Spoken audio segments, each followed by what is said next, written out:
Okay, इस video में हम करेंगे nomenclature of esters and ethers. ठीक है, तो पहले करते हैं नॉमेनक्लेचर ऑफ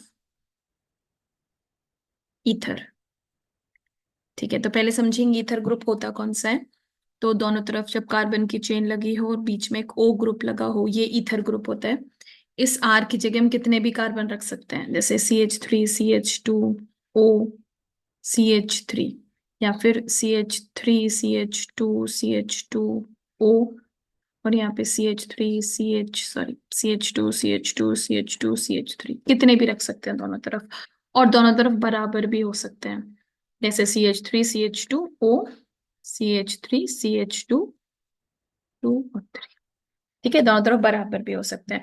तो ये वाला जो ग्रुप है इसको हम कहते हैं ईथर ग्रुप। अब इसका जो नेम होता है, कॉमन नेम, वो होता है एल्कोक्सी एल्केन। ये आपको अच्छे से याद रखना है, एल्कोक्सी एल्केन। अब इस वाले ग्रुप में आपको दो एल्केन ग्रुप दिख रहे हैं, एक ये रहा एक ये रहा। तो एक डेफिनेटली कोई एल्कोक्सी कहलाएगा और कोई सा एल्केन कहलाएगा। जब दोनों सेम हो जैसे इस केस में तो कोई प्रॉब्लम नहीं है।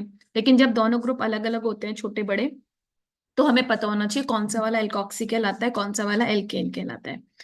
तो अब क्या होता है कि ये लड्डू है, और लड्डू हमेशा छोटे बच्चे को मिलेगा। तो जो भी ग्रुप छोटा होगा उसके संग ओ आएगा। ठीक है ना, समझ में आ गया। लड्डू हमेशा छोटे बच्चे को मिलेगा, रोएगा वरना वो। तो मान लो ये वाला ग्रुप पकड़ते हैं, तो हम इसको दोबारा लिख लेते हैं CH3 CH2O CH3। अब इसमें छोटा कौन है, एल्काइल ग्रुप, ये वाला। तो लड्डू इसे मिलेगा और ये कहलाएगा एल्कोक्सी, और दूसरा वाला बचा हुआ कहलाएगा एल्के।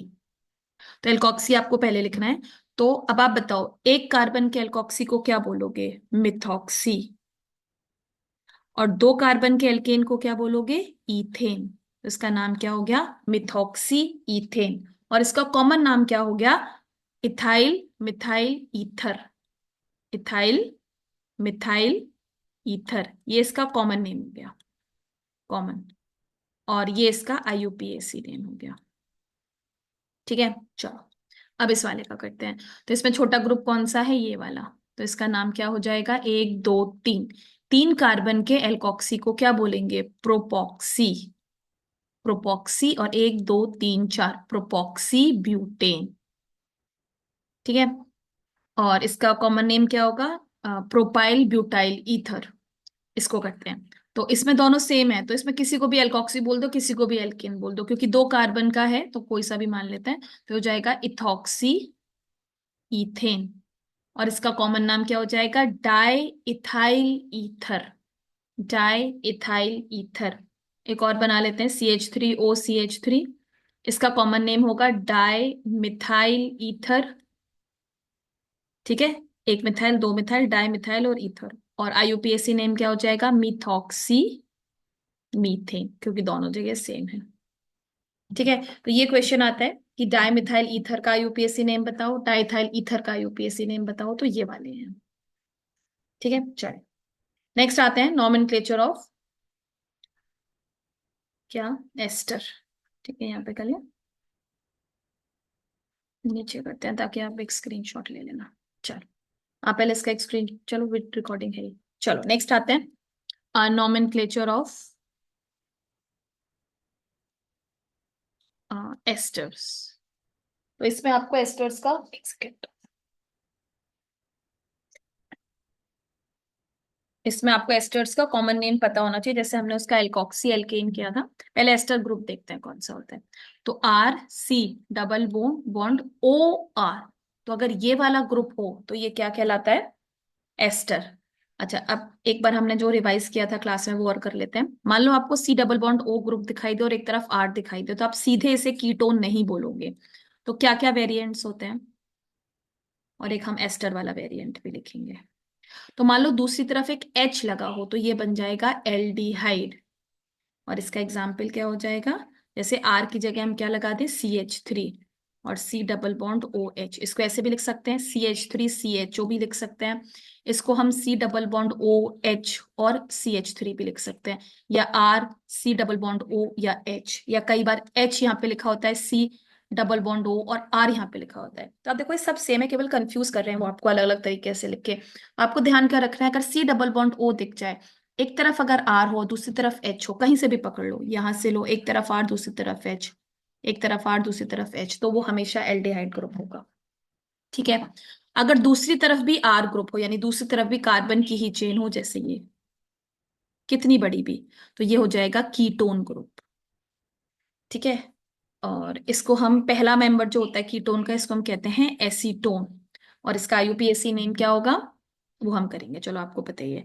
और नेक्स्ट हम आते हैं, अगर ओ आर हो तो ये हो जाएगा एस्टर। ठीक है। और अगर इसमें क्या हो, ओ एच, अगर एक तरफ आर और एक तरफ ओ एच हो, तो ये हो जाएगा कार्बोक्सिलिक एसिड। ठीक है। इन सबका स्ट्रक्चरल फॉर्मूला लिखना आना चाहिए, और ये हमारा वेरिएंट हो गया। चलिए नेक्स्ट आते हैं, अब हम कर रहे हैं एस्टर ग्रुप, तो हम एक एग्जाम्पल ले लेते हैं, CH3, CH2, सी डबल बॉन्ड ओ, ओ और CH3। चलिए और ले लेते हैं, CH3, C double bond O और CH2, CH3। ठीक है, दो टाइप के ले लिए हमने। अब इनका जो कॉमन नेम होता है वो होता है,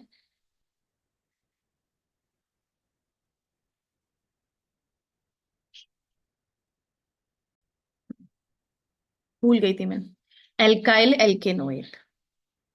एल्काइल एल्केनोएट। ठीक है। उसका क्या था, एल्कॉक्सी एल्केन, इसका है एल्काइल एल्केनोएट। अब अगेन आपको दो एल्काइल ग्रुप दिख रहे हैं, अब किसको एल्काइल बोलना है किसको एल्कोनेट बोलना है, बस ये हमें ध्यान रखना है। तो ध्यान रखना ये ऐसे डिवाइड होता है, एक के संग ये पूरा ग्रुप जाता है और एक बेचारा अकेला रह जाता है। तो जिसके संग ये सी डबल बॉन्ड ओ वाला ग्रुप है उसे O8 बोलेंगे, क्योंकि इसमें भी O है। और बचा हुआ जो अकेला है उसको एल्काइल बोलेंगे, क्योंकि उसको एल्काइल बोलते ही हैं। ठीक है, तो नेमिंग करते हैं। तो पहले वाले की नेमिंग करते हैं, तो ये वाला पूरा एक ग्रुप होगा, इसको क्या बोलेंगे एल्केनोइड, और इसको क्या बोलेंगे एल्काइल। तो पहले एल्काइल लिखते हैं, तो लिख लेते हैं मिथाइल। और 3 कार्बन के एल्केनोएट को क्या बोलेंगे, प्रोपेनोएट। तो इसका नाम क्या हो गया, मिथाइल प्रोपेनोएट। ऐसे इसको डिवाइड करते हैं, इसमें कुछ नहीं करना छोटा बड़ा, इसमें जो ग्रुप, मतलब ये वाला सी डबल बॉन्ड हो एक ही कार्बन से अटैच हो रहा होगा, दूसरे कार्बन से ओ अटैच हो रहा होगा, उसे अलग छोड़ देंगे, तो इसका नाम हो जाएगा इथाइल। और 2 कार्बन के एल्केनोएट को बोलेंगे एथेनोएट। ठीक है। अब एक इसका वेरिएंट है जिसमें हम CH3, C double bond O और O, तो मान लो यहाँ CH3 ग्रुप लगा है, तो ये एस्टर हुआ क्योंकि हमको ये वाला ग्रुप दिखाई दे रहा है। लेकिन एक बात सोच के देखो, एसिड वाले ग्रुप में भी तो एस्टर होता है, ये CH3COH है ना, देखो CH3COOH ये वाला ग्रुप, यानी अगर मैं R की जगह H लगा दूं तो ये एसिडिक ग्रुप भी तो हो गया ये वाला। तो बेसिकली जब ये कंपाउंड पूरा बन जाएगा तो ये एस्टर ग्रुप का भी डेरिवेटिव हो सकता है, एसिडिक का भी हो सकता है। मतलब क्या है कि अगर मैं इस H की जगह सोडियम लगा दूं या इस CH3 को हटाकर सोडियम लगा दूं, तो ये दोनों ही कंपाउंड क्या बन जाएंगे, ये वाले। ठीक है। अब आप नहीं बता सकते कि ये जो कंपाउंड बनाया था ये आपने एस्टर का डेरिवेटिव बनाया था क्या एसिड का, तो इसके दोनों ही नाम होते हैं। अगर आप इसे एस्टर का डेरिवेटिव मानते हो तो इसका नाम हो जाएगा सोडियम प्रोपेनोएट। प्रोपेनोएट नहीं, एथेनोएट। एथेनोएट अगर आप इसे एस्टर का डेरिवेटिव मानते हो। और अगर आप इसे एसिड का डेरिवेटिव मानते हो तो इसका नाम हो जाएगा सोडियम एसीटेट। एसीटेट क्यों, क्योंकि ये वाला जो ग्रुप होता है CH3COO-, ये एसीटेट ग्रुप होता है। ठीक है। और ये वाला ग्रुप अगर आप एस्टर का डेरिवेटिव मान रहे हो तो ये क्या होता है, एल्केनोएट ग्रुप।